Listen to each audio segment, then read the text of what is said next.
maybe back door, maybe fall off.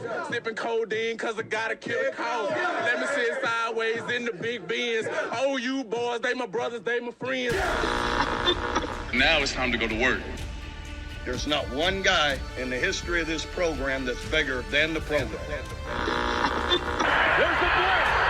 Touchdown, Lehman. Touchdown, Oklahoma. Williams got him on the blitz. Lehman on the pick. OU is going to win it again. Peterson's got it. He's got first down and more. High stepping touchdown. Adrian Peterson. To the end zone. Baker Mayfield. Kyler Murray, touchdown. Jalen Hurts, touchdown.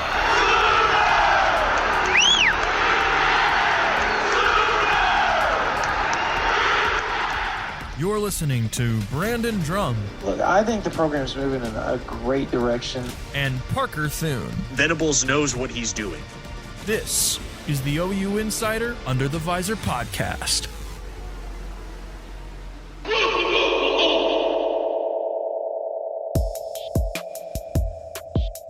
Welcome to another OU Insider Under the Visor Sooners postgame podcast. The first postgame podcast of the 2022 and Brent Venables era, and we're doing it for the spring game right here, right now. It is a Sunday, April 24th. Yeah, because I said 22 just a second ago, so instantly I almost said April 22nd. That'd be Earth Day, but it is April 24th, 2022, as Josh Pate says. The day of our Lord. So that's one of the cooler entrances, by the way, in all of everything. So anyways, the red beat the white in a packed Palace on the Prairie of 75,360 Sooners fans yelling and screaming and cheering everything on. We'll talk about the Reds win 21-17 over the white team.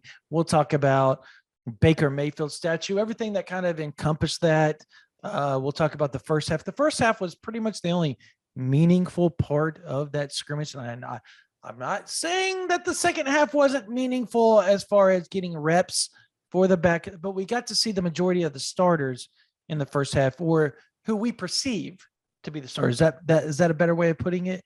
Sounds to me like you left at halftime, Brandon. That's what I heard. I didn't, but you know what? 40,000 other people did. So shame on you all. Shame. I'm Game of Thrones with the lady. Shame. Yeah, that was a little odd to see the fans just exit stage left after Baker Mayfield's statue reveal. And they did it in hordes. Like, it wasn't just like a little bit. I mean, they left in hordes, but at the same time, that was the longest first half spring game I've ever been to in my life. Like, it was long. They treated it like an actual game. The fans got their money's worth, and they got to see the reveal. And we'll talk about Baker. We'll talk about standouts during the spring game. We'll talk about post-game presser, stuff that was talked about with Brent Venables, Dylan Gabriel, Ethan Downs, Danny Stutzman. There's a long list of players that we got to interview, and then we're going to talk about recruiting.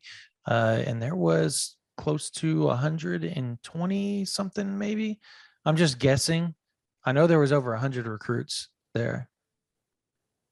Did you saw it wrapped all the way around the end zone, right? Like, oh yes, both sides. Oh yes, I did. I've never seen that many recruits at an OU function before. Have you?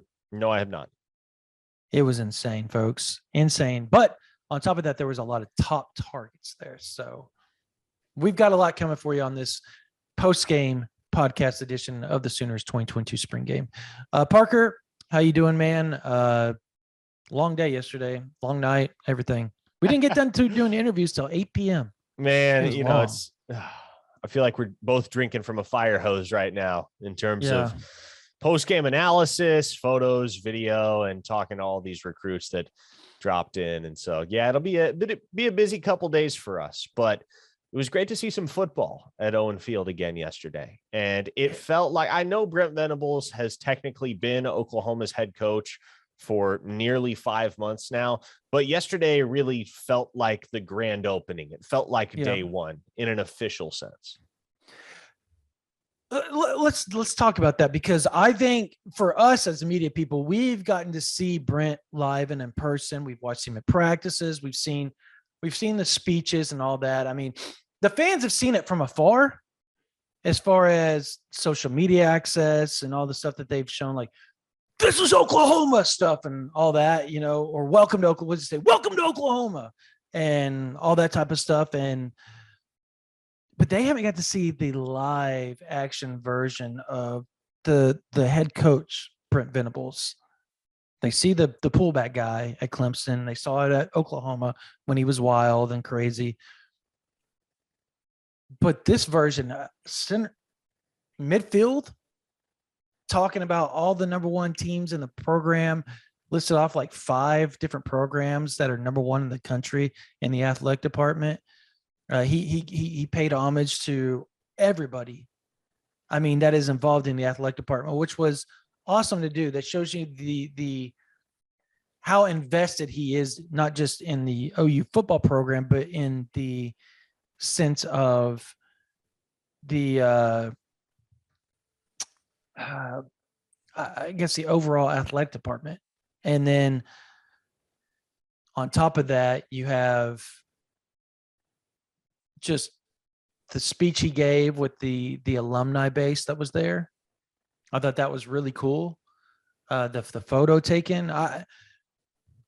PJ Mills was up in the press box with us, and I asked him, I said, and he publicly will say this, PJ won't have a problem me saying this stuff. I said, do you feel more open to how things are going now than you did previously? And he said, without question. Without question. He didn't get to partake in a lot of the events because he had a daughter that was sick and whatnot. But at the same time, the fact that he was invited to everything, the fact that he was asked, and you're talking about one of the top wide receivers ever in OU history.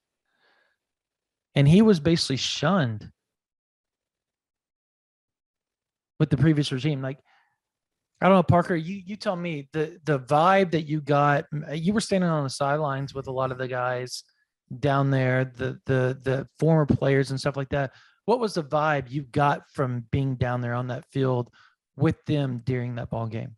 Man, everybody was just having a good time. And it was crazy, Brandon. I've never seen anything like it, just to see so many ex-Sooner legends all gathered within literally yards of each other. I mean, at one point I'm sitting down there in the south end zone with my camera, taking photos, taking video.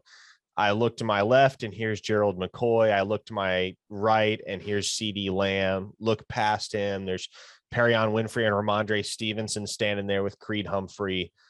It's just, and then obviously you got Steve Owens in his sport coat and Jason White in his polo.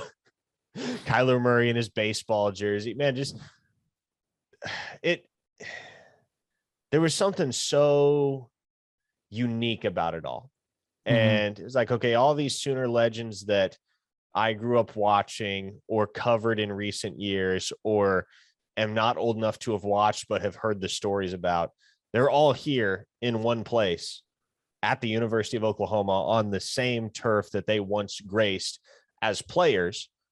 And they're here to mark the new dawn for Oklahoma football. They're there to celebrate Baker Mayfield, sure, but they're also there to build up the program under the direction of Brent Venables and under the leadership of Brent Venables. Brian Bosworth pulled Venables aside for about a minute on the field after they all took their big alumni picture. And it was way too loud down there to be able to glean what those two were saying. But man, just to see Brent Venables interacting with arguably the most, what's the word? Not most decorated. Iconic. Not iconic. I would say iconic is probably a good word, with the guy that could be the most iconic Sooner of all time. And in all honesty, he's maybe not even top 10 among the best football players in attendance.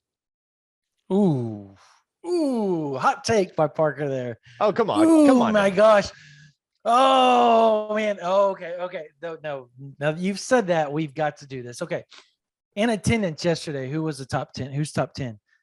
Don't do recency bias because you're 23 years old. Okay, sorry. Who was sorry. top 10 The reason I say that is because Boz only played 3 years in the NFL, right? So if we're talking about collegiate career, he got hurt. sure. Yeah, but he still wasn't. Everybody labels him as a bust. If you talk to people that were actually around, I actually rewatched that Seattle Seahawks, Oakland, the famed, Bo ran over everybody.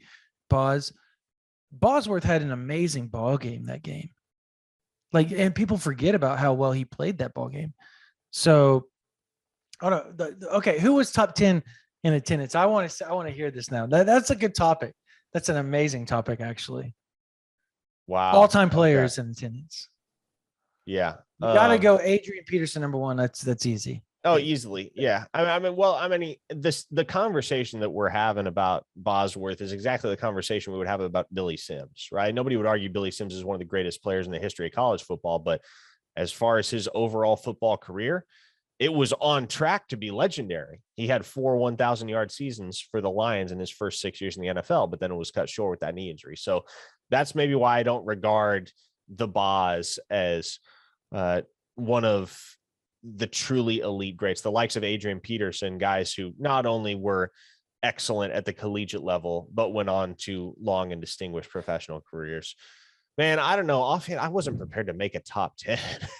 Adrian Peterson's up there. I know this is just tell everybody this is off the cuff, folks. Don't be mad. We're just thinking off the top of our head right quick. Yeah, not a lot of deep thought in it. DeMarco Murray is up there, certainly. Mm-hmm. Gerald McCoy has to be up there. Mm-hmm. Was Trent Williams there? Yes. That's what I thought. He stood on the sideline, the west side, the whole time. Okay, yep. But yeah, Trent Williams is absolutely on that list. I don't know. Baker probably isn't top 10 yet. Kyler might be top 10, maybe. Well, Baker's top 10. So is Kyler. No, we're talking about all-time Sooners. I guess I'm thinking more about their professional careers, but if you want to roll the two together, then yeah, those two, Steve Owens certainly. Mm-hmm. I was surprised Billy Sims wasn't there because right. Isn't that typically the type of event where he'd be there Boomer! In his OU suit yelling Boomer?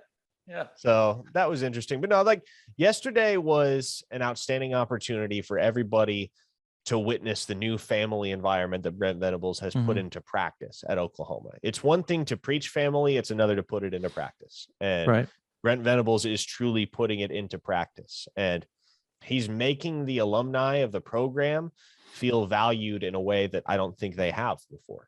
And they feel a connection to the program in a way that they probably didn't previously. Grant Calcaterra was there.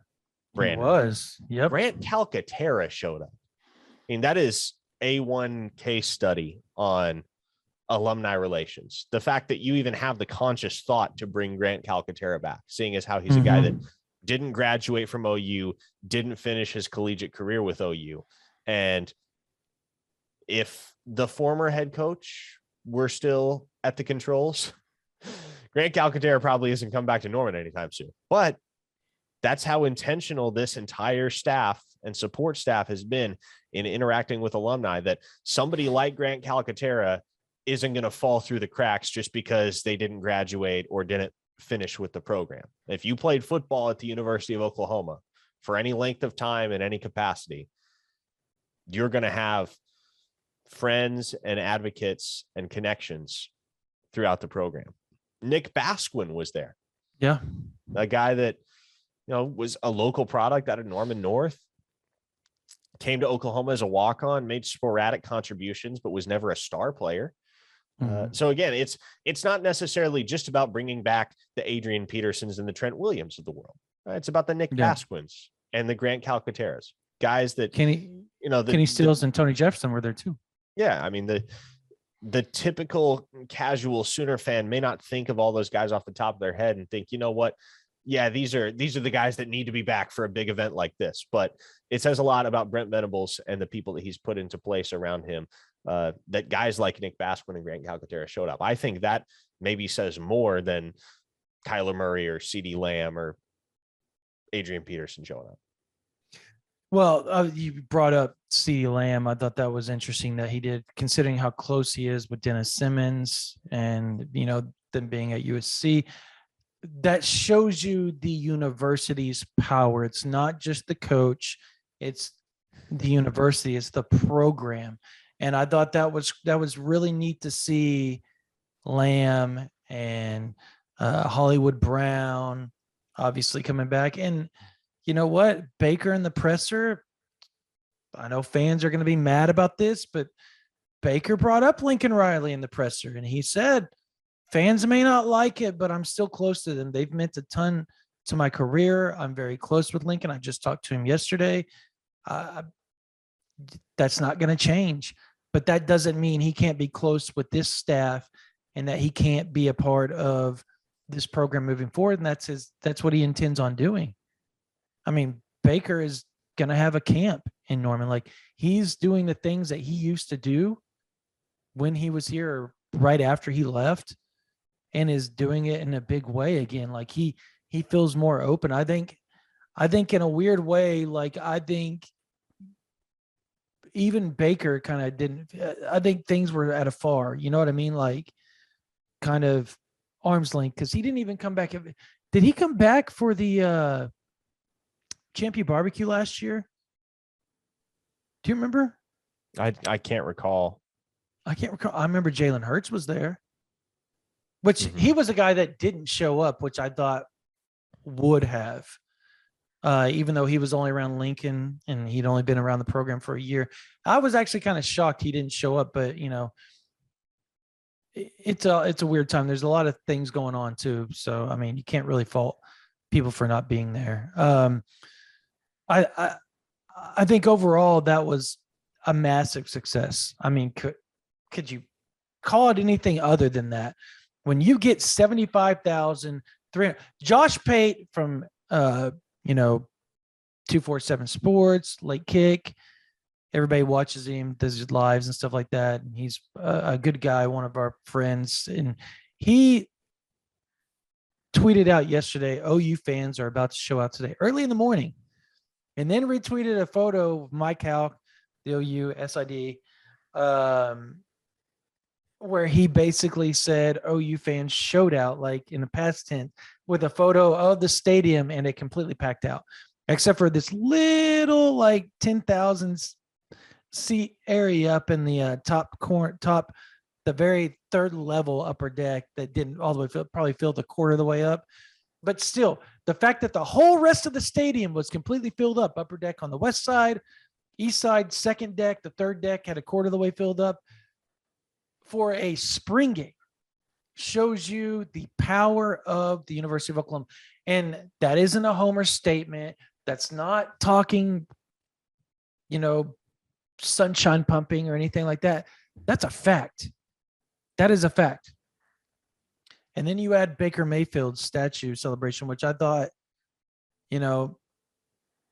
there were media members getting emotional up in the press box over that, the video and everything like that, because I think when you look back at it and you kind of remember that was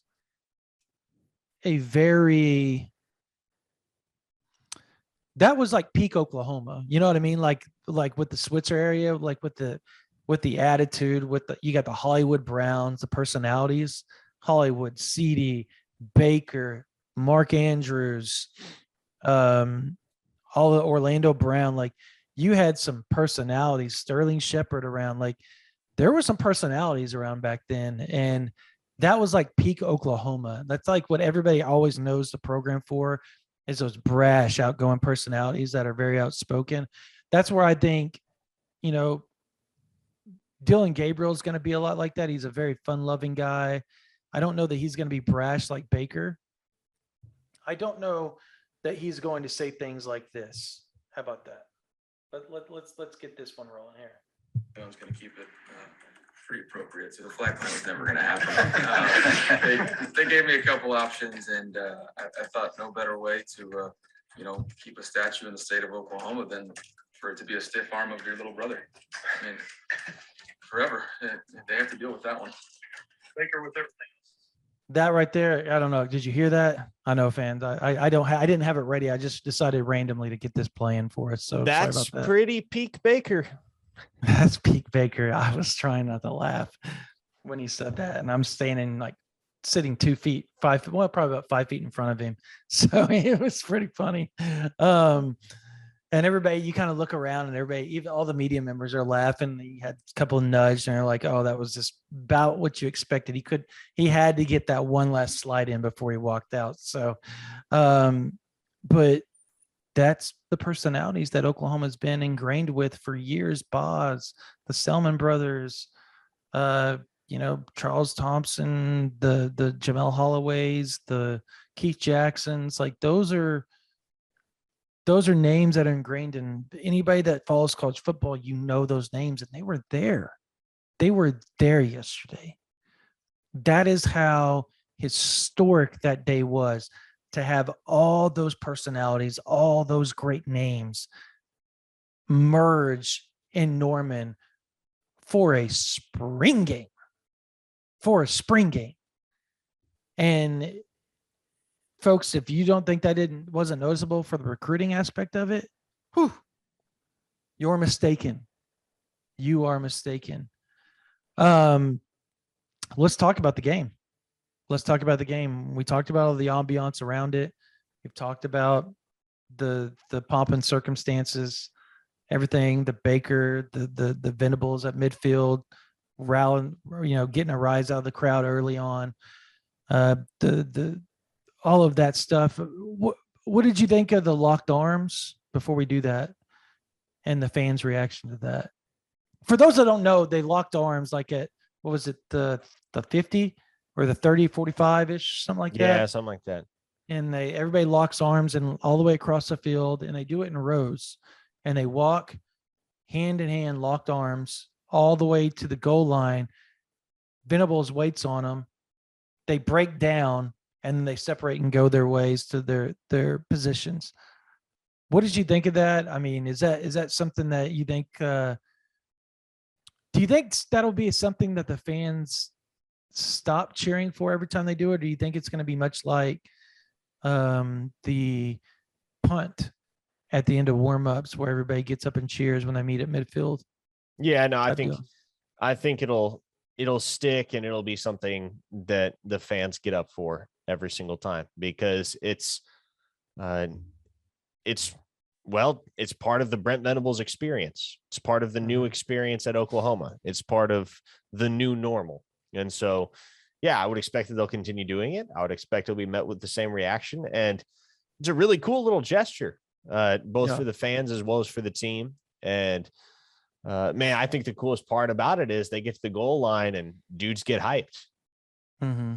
Oh yeah, they were going nuts when that happened. I mean, that was about it. That was when you kind of felt that, okay, this is that. I actually turned to Joey Helmer, our editor, who's up in the press box with me, and I said, dude, this feels like a game at this point. Like, it doesn't feel like a spring game now. Like, everything around it just started feeling, by each passing minute, more and more like a regular season ball game in Norman, and which I think it's going to pay dividends again on the recruiting trail for Oklahoma in long term. And I think it's going to pay dividends with the fan base and their the passion that it brings. Because I think if you can get the fans to be more passionate during the ball game, especially moving to the SEC, you're going to have to be loud. That was something Venables kept stressing.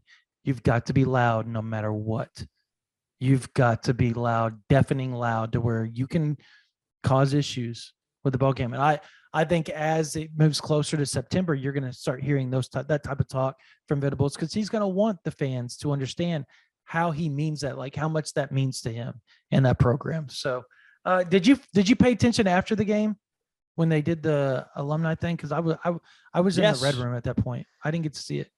No, I mean, that was something that Brent Venables had mentioned at halftime that they were going to do, was that they'd all stay on the field together and they'd sing the alma mater. And again, anything that Venables says is going to be done, it's not going to be empty promises. That much is evident, right? And so that's going to be something that you can expect every single game. And I would not expect a single player to head to the locker room early, because I would hate to face the wrath of Brent Venables if I were feeling like a prima donna one day after a game and decided to trot off the field a little early. I can imagine that would not be met with a great degree of charity, I suppose. That's an interesting way to put that. Did the fans, how many fans actually stuck around? Because again, I'm in the red room at that point, getting ready for the presser that we waited on forever. I mean, people were streaming out. There are, there's kind of that contingent that stays every single game up until the alma mater gets sung, and then they kind of go on their way. But no, I would say there were 20,000 people that stuck around. There was a good chunk of the attendance or the audience that was in attendance that stuck around for that. I think it is going to be something that builds as people get used to it, because it's so new that they're not used to it. You know what I mean? Like, I think it's going to be where there's a close ball game. I think that's and everybody stays till the very end, and Oklahoma pulls it out at home, and they sing the alma mater, and everybody's doing it with passion and, vigor, because they're all excited over the close win over a good team or whatever. I think that's where you're going to start seeing that movement become a tradition. Right now, they're trying to make it a tradition. Something has to happen for it to be a tradition. And I think it's going to take something like that for that to take place. But as far as the game goes, I mean, I would label the first half, even majority of the game, a success. I would label the MVP have to be Javonte Barnes, right? Like that's without question, right? I think. I think there's Dylan some competition. There's Marvin Mims is up there with competition. I think Marvin Mims had even a better game than the stat sheet would indicate too. Yes, I would agree. Tawi Walker, whom we have talked about, he also had a really nice game. Yeah, the fumble. But I mean, guy gets a helmet on the ball, it can be tough to hang on to. And he was diving like he was trying to leap into the end zone. Yeah. So it's a mistake that is going to have to be accounted for in the future. And it's something that he's certainly going to be mindful of whenever he's about to cross the goal line from now on. He's going to have that embedded in the back of his head. But, it's one of those mistakes that you make once and then never again. Right. So, I don't think, judging by the reactions he got from the coaches when he trotted off, I don't think they were all too upset with it, because he had gotten them the vast majority of the way down the field before he fumbled it away at the goal line. He'd made some nice plays on that drive to that point. So he had a really, really nice game. We have talked about him on OU Insider VIP as one guy that was kind of surprisingly standing out throughout the early portions of spring practice. And he appears to have maintained that momentum. Obviously benefited greatly from the absence of Marcus Major yesterday and kind of getting some increased run in that regard. On the defensive side, Brandon, I don't know how many people took notice of it or even left with the cognizance that this dude had a really productive game. But man, Marcus Stripling, I would say he might have been the most impactful defensive player. He had something like 3 or 4 sacks. Yeah, he was. Look, hey, Venables came out just this past week and said it's crazy watching Marcus Stripling grow up before our very eyes. He goes, the Marcus Stripling that they got whenever they showed up in January to the Marcus Stripling at the end of April, he said, is night and day different and a completely different human being. He said he has grown up. He isn't doing the things off the field and on the field that he normally would have done.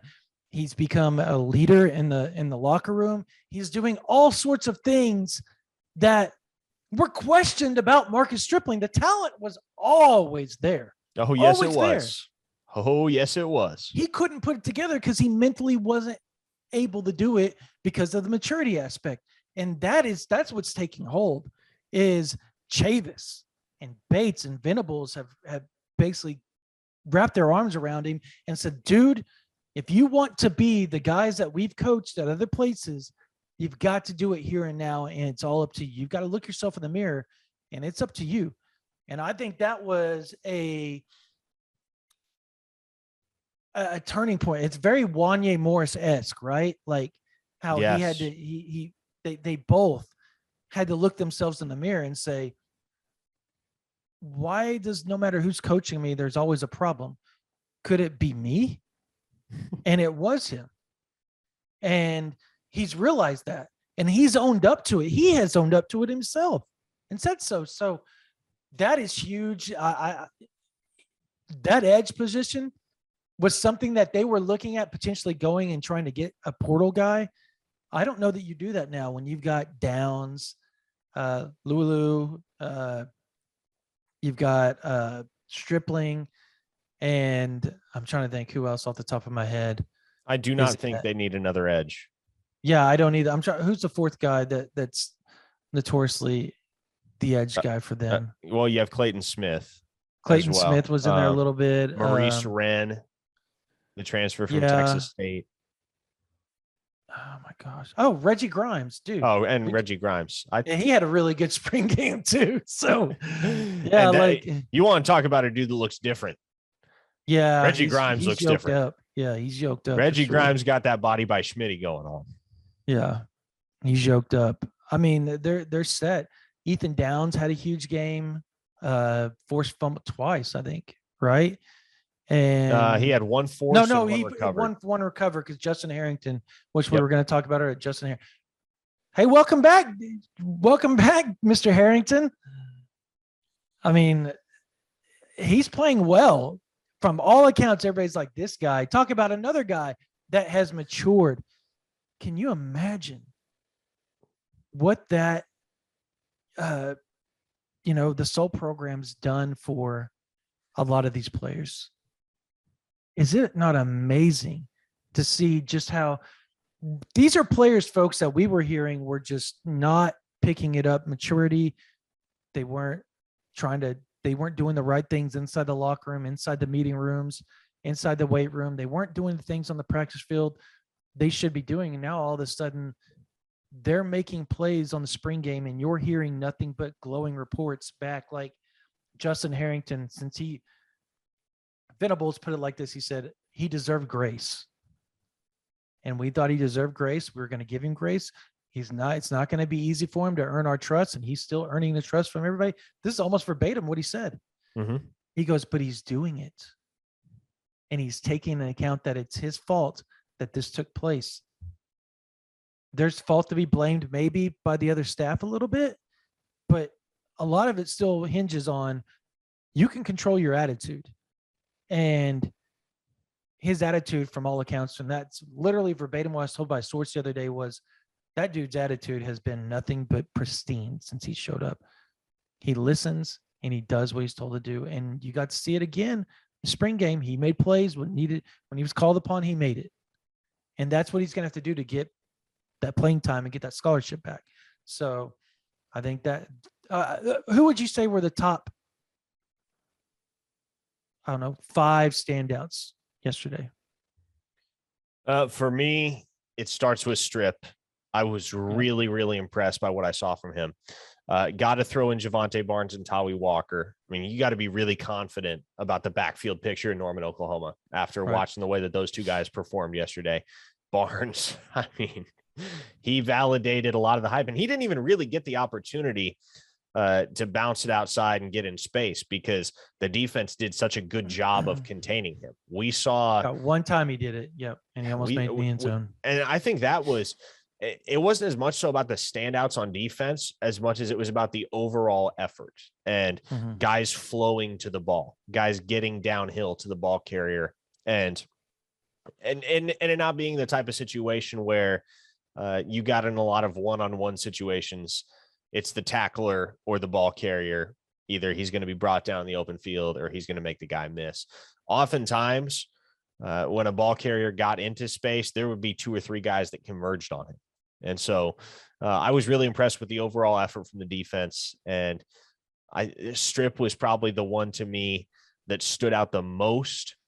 I I saw some nice plays from Jaden Davis, and Kenai Walker looked really good as well. So if there are kind of three guys that I would highlight on defense, I would probably go Davis, Kenai Walker, Marcus Stripling, and of course, an obligatory nod to Danny Stutzman, who is flying all over the field as he does. I think we've just been kind of conditioned to expect excellence from him at this point. Offensively, man, you gotta be impressed with Javonte Barnes, Tawi Walker. With Marvin Mims, kind of the same deal. You've come to expect it with him. He's the best receiver on the field, on just about any football field he steps on. The play we haven't even talked about yet was Jaden Gibson getting deep for a 95-yard touchdown. And it has been a while, Brandon, since Oklahoma had a receiver that big that could move like Jaden Gibson moved. He was flying, wasn't he? And look, he beat a walk-on. Okay. He beat Dorian Plumlee. So take it with a grain of salt. But I think what we saw yesterday from Jaden Gibson, in terms of his route running ability, his physical readiness to play the collegiate game at full speed.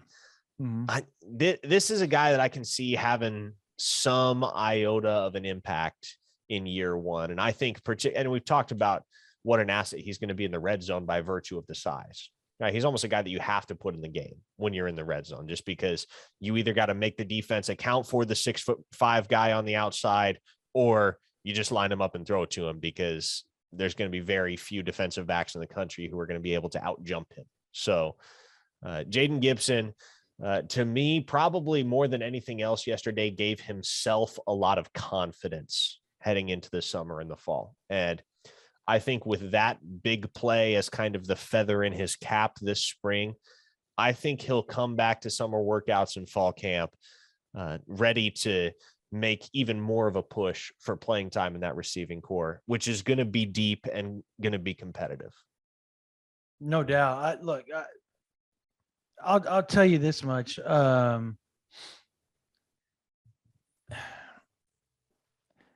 The receiving core, I think they need one more guy, You think so? Yeah, I think they need one more. Just for depth.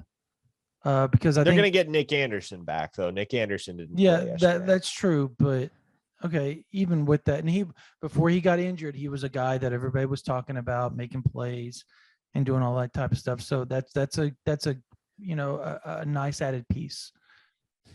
But I think if you can add a playmaker that can help out Stoops, Farouk, and Mims, you got to do it, right? And like, am I missing some? And Braden Willis, obviously, I think those are going to be your four guys to start. But I think you got to do that. If you can add somebody that can be a guaranteed 300-400 yard guy to that roster, you've got to do it through the portal. You have to.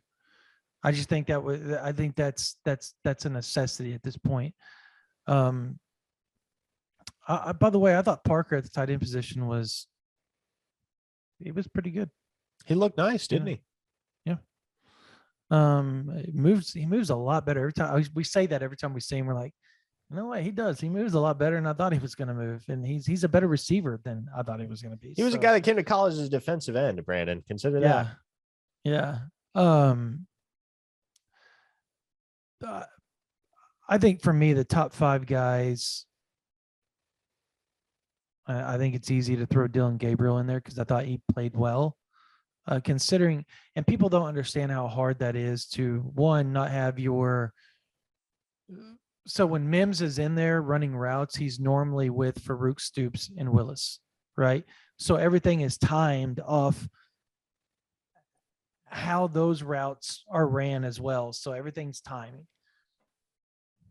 And when you throw Mims in there with, say, a Cody Jackson and a Jaden Gibson, for instance, and a Parker at the tight end spot, the timing changes on how you have to go through your progressions because everybody gets to their routes at a different set. So when he's flipping from one side to the other and playing for white, then he's playing for red, he's got all these different combinations of receivers out there and running backs.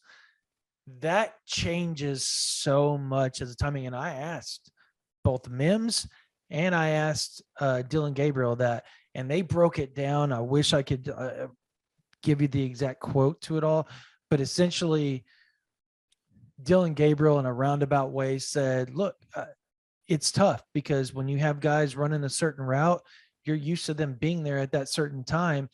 And when they're in with somebody else, maybe that guy runs their route a little bit quicker than, you know, the group that person's in with. So he's having to go through his progressions at a different rate and a different speed, and that screws the timing up. And that's where you kind of saw some of the inconsistencies yesterday, I think, a little bit with the timing and stuff like that.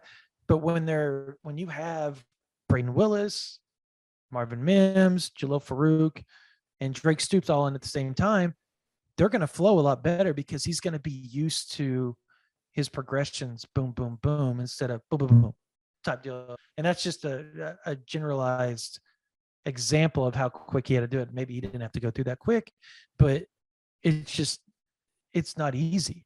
And Mims said the same thing. He said maybe they run their route. Everybody's supposed to run the same depth, but maybe they do it. It's a little bit different, a little bit different rate. The person they're maybe supposed to like rub off of like, you know, combo routes and stuff like that. Everything's different. So the timing is different. And they had to really work on that. So much so that the players called an impromptu walkthrough yesterday morning before the football game and Friday afternoon. The players did that. Accountability on this team is at an all-time high. The players are doing the things, and Venables, when he spoke about that stuff, he was grinning ear to ear, man. Like, he was so excited about that. He's like, that's what we've been trying to teach, and that's finally starting to hit in their head, and you see them taking shape and all that type of stuff. So I'll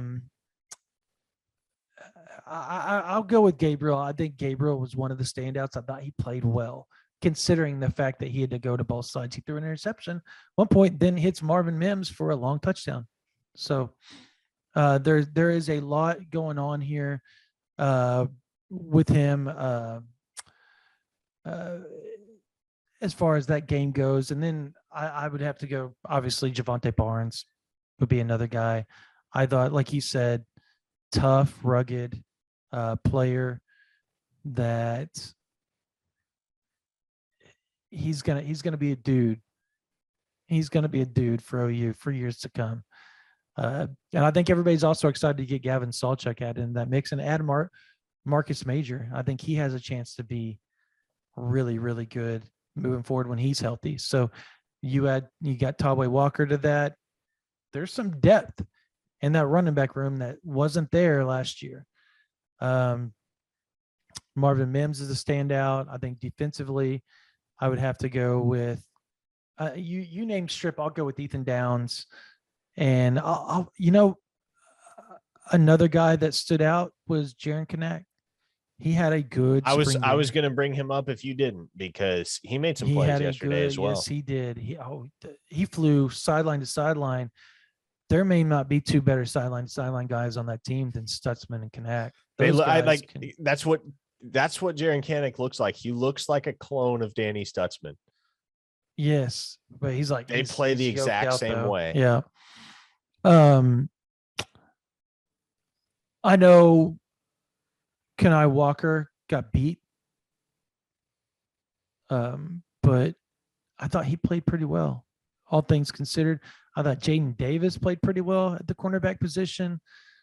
And I thought Justin Harrington and Key Lawrence were, players. Another cool thing I want to add to that Jaden Gibson, there's two things. Jaden Gibson play that you brought up, and I think it goes without saying that he was a standout yesterday. That play alone was huge. He dropped a pass. He got all excited the first pass. Then he made the next play, and it was massive. But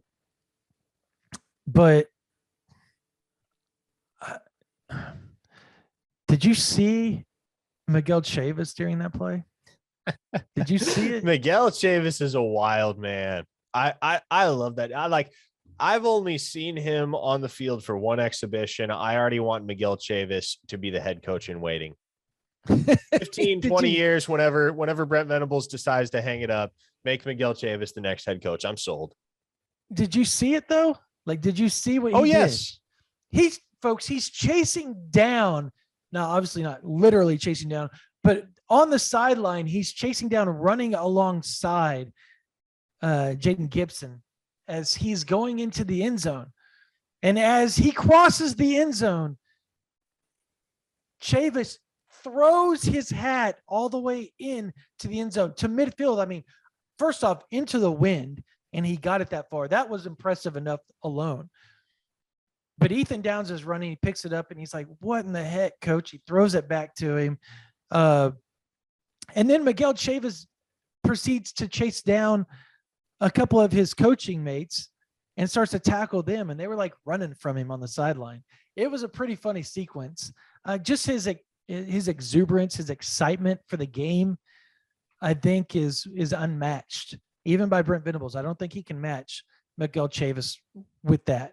Now, I think Brent Venables would take that as a challenge, but Miguel Chavis is just different breed, man. He's a different breed. The other thing I wanted to touch on was, did you see Justin Broyles on the sideline? No, I didn't. So in the first half, I believe he was with the white, right? Because the white was the white on the home side. Yeah, okay. Yes, he was the with white the was white on the west side. Okay, he was with the white. He calls the secondary in after Mims scores that touchdown. This is like right after the big play. And he proceeds to rip them. I mean, rip them for about 5 minutes, just screaming and yelling. And Coach Valai is just standing behind him with his arms crossed, shaking his head. Yeah, like I'm looking down in the press box watching this take place. And he's like, so Broyles walks out. Valai proceeds to rip him again as they're doing that. But they played so well after that. Like, I thought the white defensive backfield played so much better after that. And I think that's something, again, player accountability. They're listening to these guys, these leaders on the team. Broyles doesn't start, but he has such a heart for the program, and the players know that. I thought that was one of the cooler moments of the whole day, was that sequence right there, all of that. So I don't know. I'll give Justin Broyles up there too. I know people hate hearing about him. Some people are like, oh, well, they still hold a grudge from 2019. They just can't get over it. But he's such a leader and such a necessity for this program. I think and everything happens for a reason, but I think for him to be there, like this culture fits everything that is Justin Broyles. Does it not? No, it does.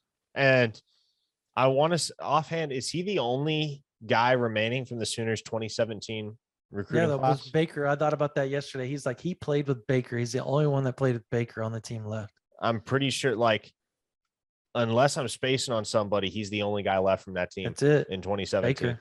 Yep. Royals. Yep. Nope. Casey Kelleher, the long snapper. It's those two. Oh, would have never thought about that. Yep. Okay. There's two guys that actually played with Baker Mayfield. How weird is that? And they have stories. They probably did tell stories about that season because, you know, Broyles was around and was considered an up and comer at that point. Overall, what would you give the grade of this spring game? I mean, with the play, the atmosphere, the recruits, everything. Oh, all things considered, if we're looping in the atmosphere and the recruiting impact. Well, let's go play. Let's just go play. Start with play, and then we'll do everything. All things. Play. I'll say it's a B+. You know, there were things that could have gone better. There were things that could have gone smoother. I was really B-. Oh, did he? Okay. Yeah. On the speaker. What do you think of the game? B-? What? Oh man. But no, it's one of those deals where you want to take everything with a grain of salt because it is an inter-squad scrimmage. I was really impressed with the tempo. That's one thing we haven't hit on yet. That offense moves fast, and if they can move that fast and play efficiently in the fall, they're going to give opposing defenses some problems, because those offensive linemen already appear as if they're conditioned to keep that pace. And so that's going to be a scary thing for defenses to contend with, because they don't have time to sub. They got to make another play call on the fly. And so if you can maintain control and you can remain efficient while running an offense that is that fast and that up tempo, man, Oklahoma is going to be a scary team in the fall. It all comes down to, again, whether they can maintain that pace of play for 60 minutes and whether in doing it, they can remain efficient and continue to move the ball at a progressively effective clip. I think it's pretty obvious that there's a gap between Dillon Gabriel and all the rest of the quarterbacks. And that's nothing that wasn't unexpected, but you can see why OU wants to bring in another quarterback via the portal, is because if Dillon Gabriel goes down, knock on wood, things could get dicey. It looks like Nick Evers is very much still adjusting, still coming into his own. He doesn't look to me like a guy that would be ready to lead a team this year. I think the way that, from what I observed yesterday, I'm just not sure he's there yet in terms of processing, in terms of scanning the field, going through his reads, and having to worry about college edge rushers coming at him. So, right. And you didn't see anything real special from Ralph Rucker, Ben Harris. Micah Bowens made that nice throw, but he made a couple bad ones too. It makes sense why Oklahoma's in the market for another quarterback. I'll say that much. And so we've talked about it before, but Dillon Gabriel's health is paramount. Defensively, I saw some good things. I saw some bad things. I was impressed with the way that they tackled. I think that is an area in which you see an immediate improvement. That was evident yesterday. I'll give the play a B+, and I think that's probably about accurate. If Brent Venables says it was a B-, I think B+ is probably spot on for just about anybody not named Brent Venables. Yeah, that I would probably say B, because I thought, some of the hands to the face, some of the false starts, some of the things that, I don't that you would think would be kind of cleaned up a little bit, but I get that there was a lot of youth, there was a lot of mixing and matching of the players, of the offensive line, of the defense, the wide receivers, the running backs. So there's going to be mistakes made because there's guys getting more reps than they notoriously have gotten before. And I think that'll clean up as they go through fall camp and the summer and the fall camp, and they get into game one. And they show that improvement, because obviously early on in the season, they go up to Lincoln, Nebraska. It better be cleaned up by then, or they're going to run into some issues there. Adrian Martinez is not there anymore, but Casey Thompson is waiting on him, and he's lit up Oklahoma before, so he kind of knows what he's doing there a little bit. The overall atmosphere, I would give an A+. Oh, I don't think no you'll question. find a better spring game atmosphere than the University of Oklahoma. It's not even close, actually. I think what Oklahoma did is something that other programs wish that they could do. And you saw Georgia, on the heels of a national title, have 68,000 people. I thought the funny thing was that USC puts out, there was 33,000 people at the Coliseum for our spring game. That's the biggest pile of crap I've ever seen in my life. Did you see the photos of that thing? Oh, here we go. I watched it on TV. If that's 33,000, then OU had 100,000. And I'm not trying to get into that debate or anything like that, but dude, they went into that game knowing they had to compete with the University of Oklahoma because of everything that the Riley, the Venables, the programs were, they're trying to mirror each other right now because of where Riley came from and Grinch and everybody. So for them to come out and say something like that, and nobody believed them. They were laughing that they would even have the gall to say 33,000 people. National media were mocking that. Like, you live in LA, we get it. They don't care about college football there. You can't be a Mecca when they don't care. So, well, I guess we'll see. I think the Mecca still is in Tuscaloosa and in Athens right now. Until said otherwise, maybe even Clemson, South Carolina a little bit. Until somebody says otherwise, those are the three Meccas of college football, and Columbus and Norman are trying to chase them right now. That's the way it looks right now. What about Austin, Brandon? What about it? It's a nice College city. Station.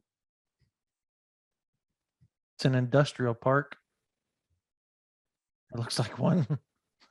Dude, don't get me going there, man. You know I can sit here and just say things that my foot would be in my mouth. No, in all seriousness, I think Austin's a beautiful city. I think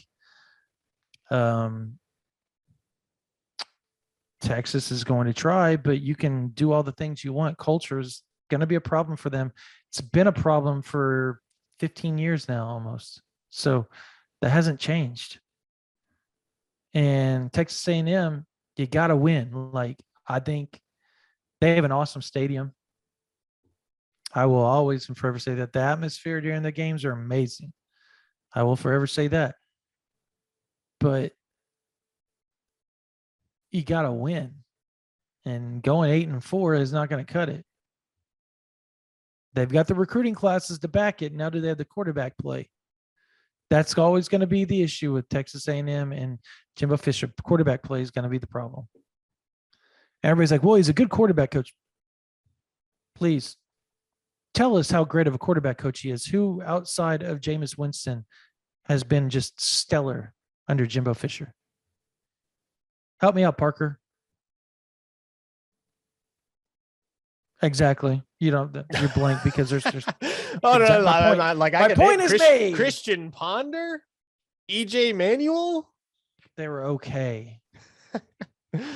No, you're exactly right. Like, Jameis Winston has been the only elite quarterback that Jimbo Fisher has had over the years. And no, Kellen Mond was not elite. Francois was for like a year, but then he was DeAndre Francois. I forget about him. Neck tattoo. But no, I have successfully derailed whatever conversation we were on. You have. You did a good job of mission that. accomplished there. What were we talking about before I got Mecca, you? we were talking about the atmosphere. The Meccas of college football. Yes. Yeah, but go ahead. The atmosphere. A+. Go ahead. And why you think it was an A+? Go for it. No, just break it down. It literally couldn't have gone any better. It was the best attended spring game in the country. There were 100+ recruits there, and Brent Venables gave 3 WWE style speeches to the crowd. And Baker Mayfield got his statue unveiled. Like, what more did you want out of yesterday? And then proceeded to mock Oklahoma State before he walks out of a presser. Only Baker Mayfield could do. He's funny. That guy's hilarious. But that's why the OU fans love him. That right there is why the OU fans love him. He's always got to be quick on his toes, and he's going to say something that kind of raises your eyebrows, and you're like, yeah, well, it was funny because it's coming from Baker. So let's talk recruiting. You brought up the recruits. What's been the overall? I mean, for me, it's been the atmosphere, the fans. They can't believe. I think one. I don't want to say the recruit yet because I got to get it up on OU Insider. Let's just say he's an elite recruit, top recruit, and he said the first thing he can remember was he walked out onto the field and he turned to who was with him and he said, "Can you believe this is a spring game? Oh my goodness." And I think that kind of sums it up in a roundabout way for a lot of guys. It really does. And the amount, oh my goodness, Brandon, the amount of prospects that I talked to in the aftermath of that game that said something to the effect of, Oklahoma's easily my number one school after that visit is remarkable. And I'm not going to name names. That's for OU Insider VIPs. But, man, and we will have notes up all throughout the week on the fallout from Saturday afternoon. but the Sooners made huge leaps with several prospects that they already were in decent standing with. But I mean, you can read between the lines with some of the crystal ball predictions that have flown in over the last 24 hours. Some of these kids that were not necessarily heavy OU leans or OU leans at all prior to this visit left in absolute awe of the overall experience. Mm-hmm. And a lot of them are still, we're recording this Sunday. A lot of them are still on campus. Like, that's the thing people need to realize. They're not leaving till in the evening. So here's what I wonder. How many guys that visited Oklahoma yesterday don't end up coming back at some point for another visit? Because I would be willing to maybe the overwhelming 20%, majority. Maybe. Yeah, the overwhelming 20%. Majority will make a return visit. I'd say 80% of them return. At least. I think it's at least. I think that's I know one player got an offer. This is Davian Sims. We'll talk about him, 2024 4-star defensive lineman. Right now he's in Sherman, Texas. There's a good chance he actually ends up moving into the state of Oklahoma and finishing his high school career out in the state of Oklahoma. I don't want to get too deep into that because there's a lot of moving pieces. There's hope that he can end up staying in Texas. Regardless, he's on the border of Oklahoma and Texas. So he's essentially an in-state recruit, if you want to get down to it. He's closer to Norman than he is to any other university, and by a long shot. And so lives in Denison, or lived in Denison, moved to Sherman. But now there's a good chance, Durant or somewhere around there could end up being a chance. So he got an offer. Davian Sims got an offer, and he's going to come back and camp at Oklahoma June 1st and 2nd. And not only that, he's going to the Champion Barbecue as well that week. So I will be shocked if he's not a Sooner within the next few months. Wow. Like, at that point, I feel that. Now I'm going to wait and put the CB in potentially later on, but I have a really good gut feeling that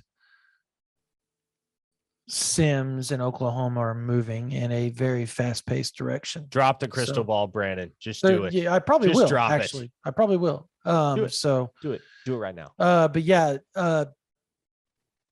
Peyton Kirkland. I know everybody wants to talk about Peyton Kirkland. He FaceTimed me like yesterday, and it was. I kept telling him, I was like, dude, go have fun. Stop FaceTiming me every time you're doing something. Like, it's like, he's fun. That's Peyton, though. Everybody's got to know, if you know Peyton really well, that's just how he is. And so he FaceTimed me when he got on the field, and he was with Derek LeBlanc, and we talked for a bit. And he said, bro, this is like crazy. He goes, the fans are about to walk in here. And he goes, they said this thing's going to be packed out. If it's packed out, man, I got to see it to believe it on the spring game. And he saw it, and he said he couldn't believe it. He texted me that night. He said, can you believe how loud that thing was for a spring game? I said, did you have fun? He said, absolutely. He goes, I can't wait to come back. People don't understand. The people, like I told you off air, nobody really believes Oklahoma's chances with him, but they're legit. They're legit. Florida is going to be tough to beat. I think that is without question. Miami's going to be tough to beat. The in-state programs are going to be hard to beat for him because he's out of Orlando, Dr. Phillips High School. But he loves Oklahoma. He's returning again within a little over a month from now. And I wouldn't be surprised if he returns again after that for another visit before he makes his decision, folks. Like, that's where things stand. Then you have Derek LeBlanc, who's already set up his visit June 2nd through the 5th through Oklahoma. So he's got another 4 days, 2nd, 3rd, 4th, 5th. He'll be in Oklahoma for another 4 days.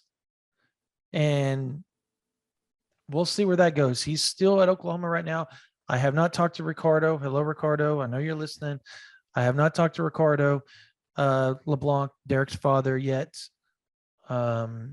about the trip. Sparingly, we've talked, text, stuff like that, but we haven't dove into it. Now, I want to say this before I go any further. Again, Florida, Miami, Penn State, Tennessee, like those are going to be tough programs for Oklahoma to outlast on this. Having said that, they're going to take another unofficial visit to Oklahoma. Oklahoma's in a really good position for LeBlanc. Now, can they close it out? Because if they can't close it out, he stays in state. And so we'll see where it goes from there. I think Florida and Miami are battling hard. He's got an official setup for Penn State on the 17th. We'll see where things go from here. But Oklahoma's positioned themselves decently. I think Michael Hawkins is another guy that I think Oklahoma's positioned itself decently.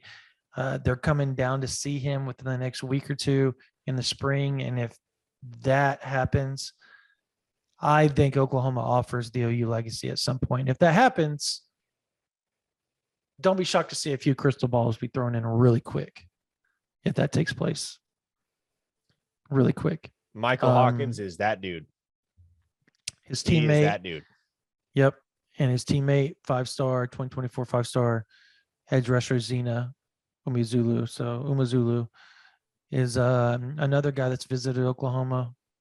And I got to tell you all, A&M and OU are going to battle that one out again. I know OU fans don't want to hear it, but he's already come out and said A&M and Oklahoma are my top two schools. So we'll see where it goes from there. There's a lot of guys. We're going to have a lot of information for you guys on OU Insider. Do you have any more? A few other guys you want to break down real quick? Just vaguely? Gosh, no, you know what? I feel like I'm still juggling so many mental what do you even juggle, Brandon? I don't even know. The Balls? point is, okay, well, I don't know. I was thinking like bowling pins or something along fair those enough. lines. But I mean, well, regardless, I think we're going to save the vast majority of the analysis and the recruiting reactions for OU Inside VIPs. I will say this: Oklahoma made a big move yesterday with Nigel Smith, a 4-star defensive lineman out of Melissa, Texas. I am fighting the urge right now to just go ahead and drop a crystal ball for him, because Who is this? This is Nigel Smith, the 4-star defensive lineman in the class of 2024. I'm holding off for now just because we know David Stone is all OU at this point. They're going to be the leader in the clubhouse for Davian Sims until further notice. And so at a certain point, I don't want to let myself get too overly optimistic that Oklahoma lands all these top defensive linemen in the class of 2024, though that possibility is very much on the table. Probably going to give it another few weeks, few months to see how things progress. But make no mistake, as of right now, OU leads for Nigel Smith. They already led before yesterday. That lead widened. Widened at the spring game. So that is an example of a really high profile guy that the Sooners made a big move for. Alabama led for Mario Craver until yesterday. I can tell you that much. They don't anymore, because OU left a huge impression on the 5'9", 155-pound speedster out of the heart of Dixie. And he will be back. No question about it, as will many of his peers. They came from down south, Florida, Alabama, Georgia. And like you mentioned, Brandon, we're still collecting reactions, still in the midst of back and forth conversations with so many of these kids. So there will be much more coming on OU Insider over the next few days, as well as some notes that I collected even before the spring game on a couple of players that were not in attendance, but that are planning to get down to OU in the near future. So a lot will be on the plates of all of our VIP members at OUinsider.com. So if you aren't a VIP, now would be a great time to jump on board. Yep. Absolutely. 60% off right now on OU Insider, and it's going to last through Tuesday and then extend for the draft. We're going to give you all a free day on Wednesday. So every member, everybody, doesn't matter if you're a member or not, you get free VIP access on OU Insider all across 247 Sports. You can go visit Texas, Alabama. It doesn't matter what. If you want to go visit A&M, doesn't matter. Oklahoma State's board, the Arkansas board doesn't. All that doesn't matter. You're going to get all that access for free on Wednesday, and then Thursday we go back to 60% off again, and it'll still be 60% off with the free. You can still sign up, so don't get that twisted. So right now it's 60% off. OU Insiders are $42. $42 gets you $108 in access. You do that for a year, and then you pay the $75 or whatever it is for or whatever it is. I think it's 100. It's 108. Then you pay 108 for the full access after a year, and you get Paramount Plus on top of that, which is another $100 value. So you basically get $109 in value, or $209 in value. Excuse me, $209 in value for 108 after a year. So right now it's $42 for you to get a whole year of OU Insider VIP. You'll get access to all the other VIP boards across all 250 sites on 247 Sports. You get daily news and recruiting notes. You'll be in front of all the breaking news before people post it out on Twitter. We will have all that for you on OU Insider. We'll have the video, the post-game pressers. We'll have everything that you want right there at your disposal, plus recruiting information, insider team notes as they go through summer workouts, as they go through fall camp. We'll tell you the standouts, all that type of stuff. Champ U barbecue. You'll get full coverage. We'll be at every OU home and away game. Everything we're going to do for you is right there on OU Insider VIP, and we cannot wait to see y'all. We have grown by leaps and bounds over the last 3 years. We're, I think, 5 times larger than we were in 2018, 6 times larger than we were in 2018. And we're breaking page views records, sessions records, number of VIP members records, the number of OU fans on OU Insider. And that literally, we say it, and it's not to be braggadocious or anything like that. It's literally to tell you all, we appreciate you. What you've done for us has allowed us to do our job at a level we couldn't dream of doing. And that is all because you Oklahoma fans have allowed us, by being members, by helping us out, and by also asking us questions. We do everything we can for you to make sure you're the most in the know OU fan there is walking the face of the earth. You're that dude that everybody at the water cooler at work's like, hey, what's going on there? Well, let me tell you what my sources are telling me. You have your sources, and that source is OU Insider, and we can't be more thrilled to do that for you. I promise you. Thank you all so much for that. But that's going to do it for this version of the OU Insider Under the Visor Sooners postgame podcast. Look, guys, hey, Brent Venables, hey, his time's here. That was one of the coolest spring games I've ever been to as a media person. I can sit there and say everybody in the press box was talking about how cool that was. And the post-game presser was cool. We got to talk to Baker. We got to talk to all the players, and we're going to have all that for you on OU Insider VIP. We hope to see you guys there. But for Parker Thune, my name is Brandon Drumm. You guys have a blessed day. We will see you later on this week for the actual OU Insider Under the Visor Sooners podcast, where we will do the normal time and drop on Thursday. So see y'all later. Have a blessed day. Hope to see you guys on OU Insider VIP. Stay blessed.